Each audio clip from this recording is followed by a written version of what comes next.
Saya ingin memberikan, gambaran mengapa biasanya dalam pilpres orang saling bongkar kasus.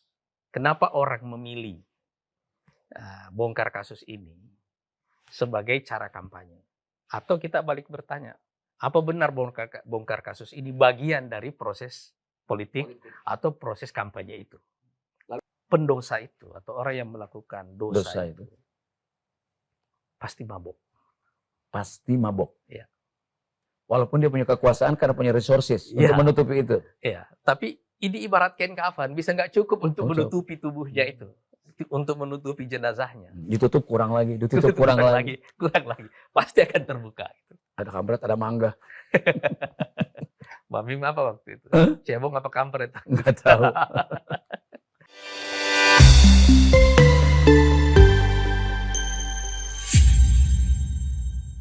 Assalamualaikum warahmatullahi wabarakatuh. Salam Gelora, semangat Indonesia. Kembali saya Deddy Minggumlar mengarah acara untuk Anies Mata menjawab. Doa saya selalu ingin kita semuanya sehat. Dan satu hal yang paling penting adalah terima kasih untuk semua sahabat Gelora dimanapun Anda berada yang sudah memberikan perhatian, mengirimkan pertanyaan, juga memberikan komen, juga men-share dari video-video yang sudah kami buat. Dan satu hal juga terima kasih untuk subscribe-nya. Dan semakin tersebar, semakin banyak masyarakat Indonesia yang tercerahkan oleh Anies Mata menjawab. Nah, kalau para sahabat Gelora mungkin ingat di episode sebelumnya, Pak Anies sudah memberikan jawaban. Dan terima kasih. Ini sekarang kita ternyata eskalasi ini masih terus meningkat. Dan pertanyaan dari semua teman-teman atau para sahabat Gelora ini mengkerucut masih tetap kepada persoalan proses pemilihan presiden. Atau bagaimana capres dan cawapres yang akan datang ini di dalam perjalanannya. Nah, minggu lalu Pak Anies memberikan satu jawaban yang cantik sekali dari berbagai alasan dan prediksi tentang apa. Di antaranya ada celah kejutan. Dari 5 celah kejutan tersebut, di antaranya sumbernya salah satunya adalah dirty job. Dirty job sudah mulai kelihatan sekarang. Bongkar kasus, buka ini, buka itu. Dari hal-hal yang tidak perlu kelihatannya sampai urusan rumput diangkat. Nah, untuk itu mari kita sama-sama. Kira-kira dari pertanyaan para sahabat Gelora, seperti apa jawaban Pak Anies untuk Anies Mata menjawab kali ini. Assalamualaikum. Waalaikumsalam warahmatullahi Sehat ya? Sehat. Masya Allah, sehat. Salam Gelora dulu. Salam Gelora. Semangat Saya Indonesia. sebagai pemandu acara Anies Mata menjawab, yang penting Pak Ketum sehat, masyarakat Indonesia ikut sehat, segar dalam jawaban-jawabannya. Nah, Pak Anies, kemarin kan kita bicara soal celah kejutan itu. Dan salah satu diantaranya, kalau dari 5 kejutan itu diantaranya ya, paling tidak ada satu yang dijanjikan minggu ini tentang dirty job. Kira-kira dirty job yang sekarang sudah mulai kelihatan berbuah seperti bongkar kasus. Mungkin saya tidak tahu apakah negatif, apakah juga black campaign dan sebagainya. Itu sudah mulai kelihatan. Kendatipun dari sisi positifnya tim sukses masing-masing sudah mulai bergerak, bikin kursus inilah, kursus itulah, lalu tanam inilah, tanam itu, biasa itu untuk menarik. Silakan Pak Anies. Jadi terima kasih Bang Ming ya. Ya. Alhamdulillah kita lanjut lagi di Anies Mata Anies menjawab. Mata menjawab ini. Dan episode yang kelima. Ini yang kelima ya. Ya. Saya ingin memberikan gambaran mengapa biasanya dalam pilpres orang saling bongkar kasus. Kenapa orang memilih bongkar kasus ini sebagai cara kampanye? Atau kita balik bertanya, apa benar bongkar kasus ini bagian dari proses politik atau proses kampanye itu? Lalu dibolehkan atau tidak sih sebenarnya? Nah, saya ingin memberikan paling tidak ada 4 perspektif soal bongkar kasus ini atau yang saya sebutkan dengan dirty job itu. Dirty job. Yang pertama, kita tetap mesti memandang masalah begini dari sisi agama. Dari sisi agama. Dalam Islam itu ada sesuatu yang kita warisi dari kitab suci kita, dari Quran, dari Sunnah dan juga dari para ulama. Yang namanya efek dosa. Efek dosa. Iya. Kayaknya agak asing dalam dunia politik membahas ini. Ini menarik. Dosa itu, kata para ulama kita, menyebabkan cahaya dalam hati itu redup. Dosa apapun yang Anda lakukan, Efek dosa itu membuat cahaya dalam cahaya dalam hati itu redup, gelap. hati jadi gelap. Kemudian dia mengeras Mengeras. hatinya. Kemudian orang menjadi kasar. Kasar. Kemudian orang menjadi kesepian, ketakutan, dan seterusnya. Dan kemudian akan ada satu waktu di mana ini mewariskan kehinaan. Mewariskan kehinaan. Kehinaan. Ya. Karena itu dalam soal redup ini, gitu ya, kan Allah Subhanahu Wa Taala mengatakan, fa innaha la ta'mal absar, bukan mata yang buta, Bukan mata yang buta. walakin ta'mal qulubul lati fis sudur, Hati. tapi hati yang ada di dalam dada ini itu yang buta, Yang buta. ya kan? Jadi dosa itu membutakan hati. Dan ada satu titik di mana nanti ini mewariskan kehinaan. Karena itu ada seorang ulama yang mengatakan bahwa al-asi sakran, Al-asi sakran. pendosa itu atau orang yang melakukan dosa Dosa itu pasti mabuk. Pasti mabok. Ya. Dan kalau orang mabuk akan terjadi itu. Ya kan? Ya. Kalau orang sudah mabuk seperti itu, yang terus-terus mabuk, apa yang akan terjadi kalau dia terus mabuk? Ya, kehancuran. Binasa itu. Binasa. Sebenarnya terlepas dari apakah ada proses politik atau tidak, ada pemilu atau tidak, Ya. ada pilpres atau tidak, siapapun yang melakukan dosa harus mempertimbangkan bahwa dia dalam keadaan mabuk waktu dia melakukan dosa itu. Mabok itu artinya tidak sadar kan? Tidak sadar, hatinya buta dan Buta. seterusnya. Sekarang coba bayangkan kalau dosa itu dilakukan berjamaah. Berjamaah. Iya. Dan ada satu titik lagi di mana ketika dosa itu sudah terlalu besar, tidak bisa ditutupi. Itulah sebabnya aurat itu terbuka, dan itulah yang mewariskan kehinaan. Ya kan? Dan waktu Allah Subhanahu wa Ta'ala ingin menghinakan seseorang, tidak ada yang bisa membuatnya mulia. Ini kita lepaskan dulu dari proses politik ya. Ya. Sekali lagi ini murni bahwa orang yang melakukan dosa Pasti hina. pasti akan dihinakan oleh Allah Subhanahu wa Ta'ala itu. Cepat atau lambat. Nah, sekarang kalau kita melihat seperti bangkai misalnya kan, ada waktunya baunya tidak bisa ditutupi kan. Ya. Tetapi juga ada satu bangkai yang tidak bisa ente tutup dengan kain kafan. Kain kafannya nggak cukup. Nggak cukup. Ya kan? Maksudnya apa? Semua bentuk perlindungan politik misalnya kalau kita bawa dalam proses politik. Ya. Satu dosa yang ditutupi dengan perlindungan politik sedemikian rupa, itu ada limitnya. Walaupun dia punya kekuasaan karena punya resources Ya. untuk menutupi itu. Ya, tapi ini ibarat kain kafan, bisa nggak cukup untuk menutupi tubuhnya itu. Untuk menutupi jenazahnya. Ditutup kurang lagi, ditutup kurang lagi. kurang lagi. Pasti akan terbuka. Gitu. Iya. Ya kan? Karena itu, penting bagi kita sebagai pelaku politik untuk membawa sisi kesadaran spiritual begini dalam politik itu. Jangan, istilahnya kita itu takut melakukan dosa, bukan karena kita takut dikejar hukum, takut tidak bisa ditutupi, tapi lebih banyak memang karena takut kepada Allah itu. Nah, sekarang kalau dosa itu terbuka, itulah yang terjadi sekarang dalam proses politik kita itu. Sekali lagi seperti yang saya katakan, kan ini bukan dosa yang diada-adakan. Ini dosa yang ada tapi dikapitalisasi secara politik. Secara politik. Ya kan? Tanpa politik atau tanpa pemilu ataupun ada pemilu, Iya. melakukan dosa akan memberikan kehinaan. Iya. Kuncinya di situ ya. Yang kedua,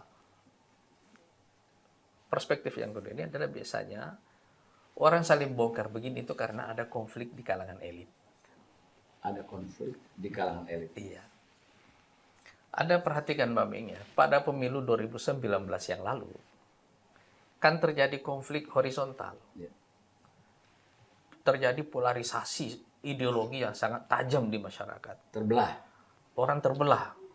Ada kampret, ada cebong. Ada kampret, ada mangga. Mami apa waktu itu? Cebong apa kampret? Nggak tahu. Tapi pembelahan ini itu pembelahan sosial. Iya kan? Orang saling berhadapan. Jadi karena itu sifatnya horizontal. Rame, gaduh di lapangan gitu loh. Menghadirkan orang banyak. Makanya ada persekusi. Ada kriminalisasi. Iya kan? Tapi kalau yang sekarang terjadi Saling ini, membunuh karakter masing-masing. kalau yang sekarang terjadi ini konflik elit. Iya kan? Kalau konflik elit ini beda dengan pembelahan sosial begitu. Kalau konflik pembelahan sosial gitu, orang kayak apa namanya? Berhadap-hadapan, jumlahnya besar, massa berhadap-hadapan, orang terbelah gitu. Kalau konflik elit ini nggak ada masanya gitu loh. Beda masanya. Orang menggunakan instrumen pembunuhan karakter melalui instrumen hukum misalnya kayak gitu ya. Iya kan? Betul. Atau belum tentu juga pembunuhan karakter, bisa jadi adalah penghancuran sumber daya. Iya kan? Iya. Karena kita saling berhadapan, saya menghancurkan sumber daya Anda dan melalui kasus-kasus seperti itu. Iya kan? Jadi bisa bertujuan untuk pembunuhan karakter, tapi bisa juga bertujuan untuk penghancuran sumber daya. Tetapi intinya adalah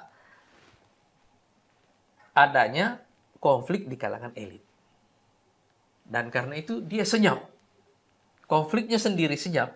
Anda tidak bisa membayangkan siapa saja pelakunya. Yang Anda dengarkan cuma gosip kan. Gosip. Lalu tiba-tiba si Fulan ditangkap, si Fulan masuk penjara. Betul. Iya kan? Iya. Nah, kalau ada konflik di kalangan elit seperti itu, biasanya rakyat tidak tahu, tidak bisa meramalkan apa yang akan terjadi.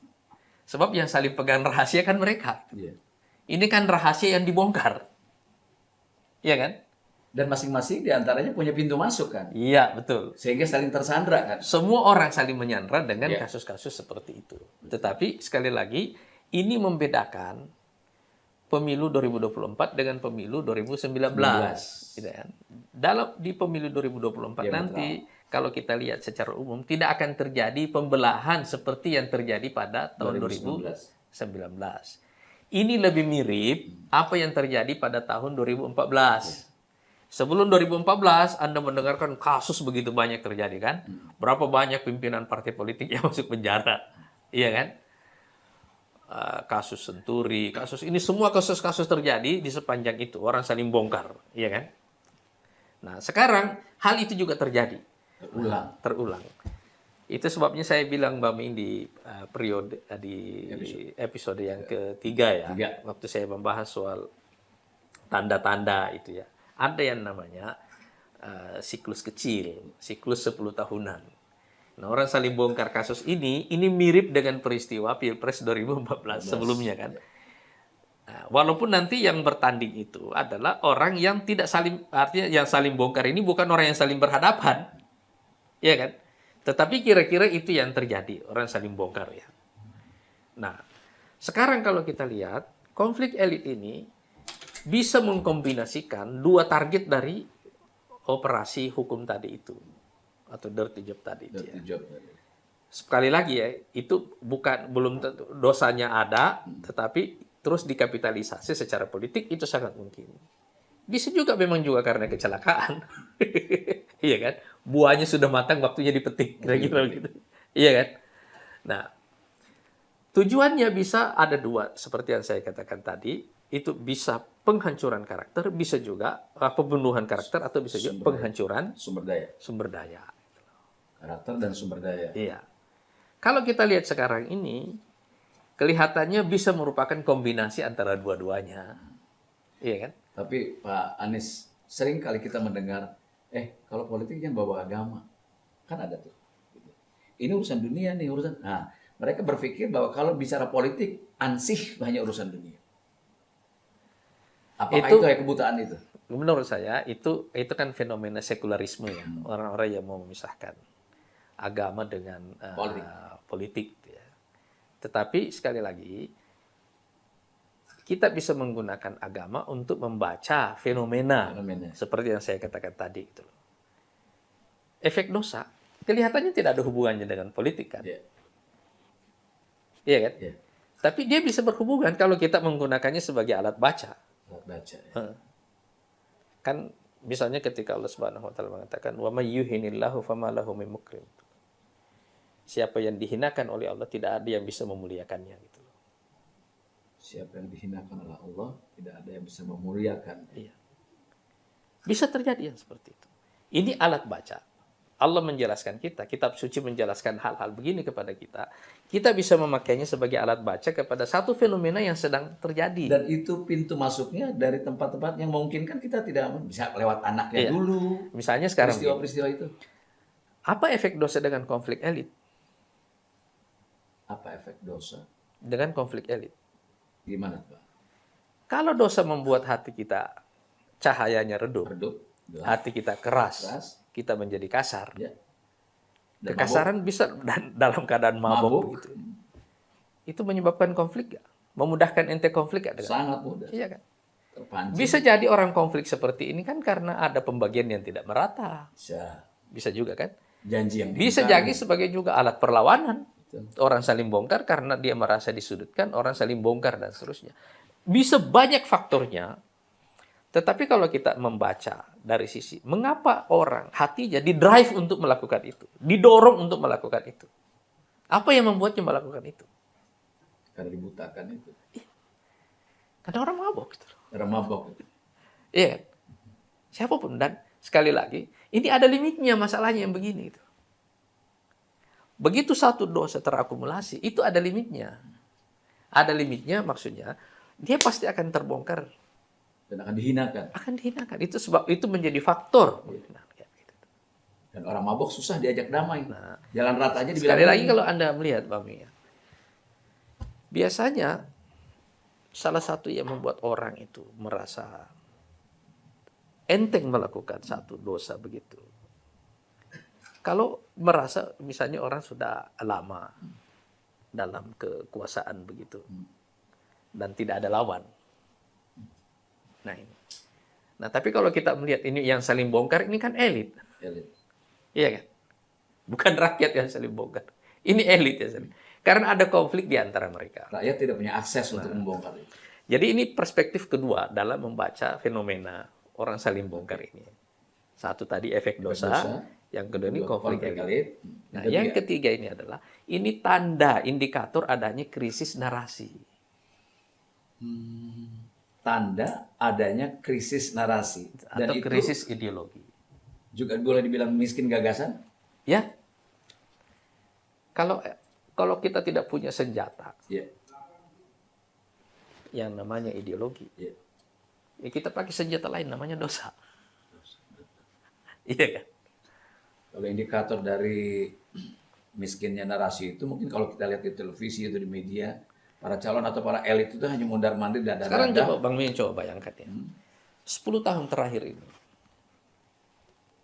Perdebatan apa yang kita saksikan di televisi sekarang? Acara-acara yang menghadirkan dia menjadi panggung perdebatan terbuka sekarang. Masih ada nggak? Terutama pemikiran-pemikiran besar ya. Masih ada nggak? Nggak ada. Nggak ada. Dulu misalnya Kecuali kita, kasus per kasus saja. iya, misalnya kita dulu suka menonton ILC misalnya kan. Iya sih dulu. Bang Karni ini kan. Ya. Lumayan itu memberikan kita ada panggung perdebatan Ada terbuka. pencerahan, Ya. iya, betul. Ada tokoh seperti Pak Rocky Gerung, ada Pak Fahri Fahri Hamzah, ada tokoh-tokoh lain yang hadir di situ semuanya. Dan orang di daerah, orang di desa menyaksikan itu sebagai panggung perdebatan terbuka yang enak ditonton. Dan ruang itu menjadi ventilasi bagi orang-orang. Ya, Menjadi ruang terbuka. sekarang kan nggak ada. Sekarang. Ya. Iya kan? Ya. Jadi sekarang dalam pemilu 2024 nanti kita mungkin tidak bisa membayangkan akan ada satu pesta demokrasi yang cantik. Tidak ada estetikanya, tidak ada keindahannya. Tidak ada pesta demokrasi yang cantik di mana orang saling mempertaruhkan ide-idenya, narasinya. Dan menurut saya ini satu fenomena yang sangat menyedihkan. Karena kita sedang berada di tengah dunia yang kacau. Kita sedang berada di tengah krisis, dunia diambang perang. Pertarungan antar kekuatan adidaya ini akan panjang. Dan ini memaksa setiap negara untuk mencari peta jalan bagi dirinya sendiri. Peta jalan bagi dirinya sendiri. Pak, Supaya mereka bisa survive, bisa bertahan di tengah situasi global. Atau bahkan bisa melakukan lompatan besar. Mengubah tantangannya menjadi peluang. mohon izin Pak Anies. Apakah ini karena memang pengaruh atau efek dari geopolitik yang sama-sama bergerak, atau memang kita memang tidak ada ruang dialektika yang jadi, tercipta dari waktu dari terjadi proses politik? krisis global sekarang ini, kita memang menyaksikan ada fenomena di mana terjadi krisis kepemimpinan dan juga krisis ideologi. Krisis kepemimpinan dan ideologi. Nah, orang semuanya bingung menghadapi situasi seperti ini. Dan karena itu tidak ada pemimpin yang hadir dengan tingkat keyakinan yang kuat. Orang semuanya gamang. Dan karena orang gamang seperti itu, biasanya orang menghindari perdebatan. Daripada ketahuan. Jadi sekarang kalau kita ingin memenangkan situasi dalam situasi ini, apa pilihan senjata orang? Daripada ideologi, pilih dosa. Wah, ini menarik nih, yang terakhir nih. Ya kan? Dari kegamangan ini, menghindari perdebatan, memilih dosa. Ya. Artinya dengan dirty job tadi. Iya, sekarang kalau misalnya Anda tidak punya success story untuk diceritakan. Ya. Mau cerita apa? Cerita apa? Ya kan? Anda juga tidak punya mimpi besar yang bisa dijelaskan dan meyakinkan orang bahwa itu bisa dicapai. Ya. Jadi apa pilihannya kalau kayak begitu? Jadi Bang Meing, setiap kali orang memilih dirty job sebagai senjata dalam kampanye politik, Tidak ada pilihan lain. itu maknanya bahwa biasanya itu sedang terjadi krisis ideologi di tengah bangsa itu. Krisis ideologi di tengah bangsa itu. Dan itu juga berarti kalau ada krisis ideologi, biasanya itu ada krisis kepemimpinan. Karena yang menghadirkan ideologi itu adalah pemimpin. Pemimpin, tidak. Iya. Jadi sekarang kalau Anda melihat, nanti kalau kita melihat dari sisa waktu 6 bulan ke depan sampai Pilpres 14 Februari tahun depan, fenomena saling bongkar kasus ini terus-menerus terjadi dan mendominasi semua berita politik yang ada. Itu adalah indikator yang sangat kuat bahwa kita benar-benar mengalami krisis ideologi, krisis narasi, dan krisis kepemimpinan. Dari krisis-krisis ini, Pak Anies, apakah karena memang nawaitunya cuma menang, nawaitunya tidak ingin berubah? Nah, ini berhubungan dengan faktor yang keempat, Oke. perspektif yang keempat. Perspektif keempat ini saya ingin menyebutnya sebagai perspektif tumit Achilles. Tumit Achilles. Ya.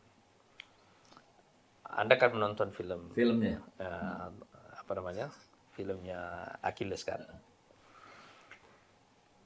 Achilles itu tidak dibunuh dalam duel. Tidak dibunuh dalam duel, ya. Dibunuhnya karena tumitnya dipanah. Karena itulah titik lemahnya. Anda tidak bisa membunuhnya dalam duel. Kalau punya kekuatan, maka Karena kelemahan dia punya kekuatan. Yang dicari titik lemahnya itu ada di tumitnya. Makanya Achilles itu memenangkan peperangan, tapi dia mati. Matinya dari tumitnya. Karena tumitnya dipanah. Sederhana ya? Iya. Tapi kalau kaki, tahu aja loh. Nah, sekarang kalau kita membaca, ini yang saya sebut dengan tumit Achilles ini ya. Kalau kita membaca survei-survei dalam psikologi politik, kita menemukan fakta bahwa emosi yang menyertai satu proses pemilihan itu biasanya ada harapan, ada takut, dan ada marah. Harapan, takut, marah, ada frustasi. Ini emosi-emosi yang menyertai satu proses pemilihan. Gitu ya. Misalnya kalau Anda melihat Pilpres di Amerika tahun 2016 dan 2020. Itu kan Pilpres yang paling kacau. Tidak pernah kita membayangkan bahwa peristiwa pendudukan parlemen yang terjadi di Indonesia tahun 98 oleh mahasiswa orang naik ke atap parlemen itu juga terjadi di Amerika tahun 2020. Ya kan? Terjadi di Amerika juga. Karena orang frustasi, orang marah, ada pembelahan yang sedang terjadi di dalam. Tetapi waktu Donald Trump menang, dia menggunakan fear, ketakutan orang. Terutama ketakutan kulit putih yang secara jumlah semakin menyusut dan secara ekonomi semakin marginal. Kelompok kelas menengah. Ya. Tapi Biden juga melakukan hal yang sama. Makanya sekarang Anda melihat Donald Trump sebagai calon presiden terus-menerus ditimpa kasus. Iya kan? Terus-menerus saja kayak gitu. Anda tidak menyaksikan hal-hal begini di peristiwa-peristiwa politik di Amerika sebelumnya. Iya, kan? betul. Tapi artinya orang sedang menggunakan efek teori tumit Achilles ini sebagai pendekatan. Nah, survei-survei psikologi politik itu mengatakan bahwa memang di tengah masyarakat itu ketakutan lebih besar daripada harapan. Ketakutan lebih besar dari harapan. Iya. Jadi maksudnya apa? Lebih gampang menggunakan efek ketakutan daripada efek harapan.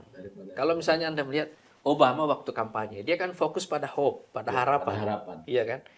Dia menampilkan diri sebagai harapan generasi baru di Amerika. Iya kan? Tapi Donald Trump tidak menampilkan diri. Dia adalah jawaban bagi ketakutan orang Amerika. Gitu. Jadi narasi-narasi ketakutannya dibangun dulu, lalu dia muncul. Sebagai solusi. Iya kan? Nah, sekarang kalau kita melihat dalam perspektif tumit Achilles ini, Achilles heel ini orang sebutnya. Kan? Siapa yang akan memenangkan pertempuran? Iya kan? Anda tidak bisa tahu karena tidak terjadi duel. Tidak terjadi duel. Iya kan? Tapi kemungkinan ini juga bisa terjadi di Indonesia. Iya. Sekarang tidak akan terjadi duel seperti yang saya katakan tadi. Anda tidak sedang menyaksikan seorang ksatria jagoan. Iya kan? Seperti Anda menyaksikan misalnya di panggung tinju atau MMA gitu kan? Anda tidak akan menyaksikan itu di Pilpres. Tapi Anda sedang menyaksikan perebutan kekuasaan yang sangat kacau, brutal. Iya kan? Dan biasanya yang efektif di sini itu sniper. Nah, ya, pemanah. Tidak terjadinya diametral itu. Iya, karena orang sedang mencari di mana tumit Achilles itu ada. Gitu. Di mana letak kelemahan lawan itu. Jadi orang tidak memunculkan kekuatannya, tetapi orang memburu kelemahan lawan. Memburu kelemahan melalui tumit Achilles tadi itu. Pabrik sepatu ini ide bagus. Ini untuk para elit, siapkan sepatu yang tebal-tebal. Nah, jadi kira-kira saya punya 4 perspektif ini untuk membaca mengapa ada fenomena saling bongkar kasus sekarang ini. 1, efek dosa. Ini berarti ada dosa yang mungkin dilakukan lama secara berjamaah, sekarang waktunya dibuka. Catat, hati-hati. Yang kedua, ada konflik elit. Biasanya orang membuka rahasia karena kita tidak sepakat, kita sedang bertengkar. Ya. Yang ketiga ini adalah memang orang sedang krisis narasi. Iya kan? Tidak ada yang bisa kita jual. Iya kan? Kalau tidak ada yang bisa kita jual, kita rusak pasar. Rusak pasar. Iya kan? Jadi kalau gua rusak, ini juga rusak. Nah, yang keempat ini yang saya sebutkan tadi, teori tentang tumit Achilles itu, Achilles heel tadi itu. Nah, jadi kira-kira 4 perspektif itu. Iya. Terima kasih Pak Anies. Sahabat Gelora dimanapun Anda berada, Anies Mata menjawab, memberikan pencerahan bagi kita. Tadi Pak Anies sudah begitu menyampaikan, paling tidak ada 4 yang juga tidak mustahil akan terjadi di sini, karena proses politiknya akan sama. Dan mudah-mudahan jawaban Pak Anies dari semua pertanyaan yang kita rangkum sehingga muncul jawaban ini bisa memberikan kebijaksanaan di dalam memilih pemimpin besok, dalam menentukan pilihan, atau di dalam memandang supaya tidak terjadi lagi pembelahan secara sosial, karena memang semuanya bisa menjadi fungsi kontrol bagi para elit terutama. Terima kasih Anda sudah mengirimkan pertanyaan, terima kasih sudah membantu subscribe, men-share, dan terus membagi-bagikan melalui berbagai macam platform yang ada. Dan tentunya ucapan terima kasih bagi Anda yang terus, dan jangan lupa jawaban apa kira-kira Pak Anies di minggu depan yang akan menarik. Karena ini belum selesai loh. Begitu banyak pencerahan-pencerahan yang akan disampaikan. Terima kasih Pak Anies. Terima kasih Pak Beng. Terima kasih buat semuanya para sahabat Gelora dimanapun Anda berada. Salam Gelora, semangat Indonesia. Assalamualaikum warahmatullahi wabarakatuh. Waalaikumsalam warahmatullahi wabarakatuh.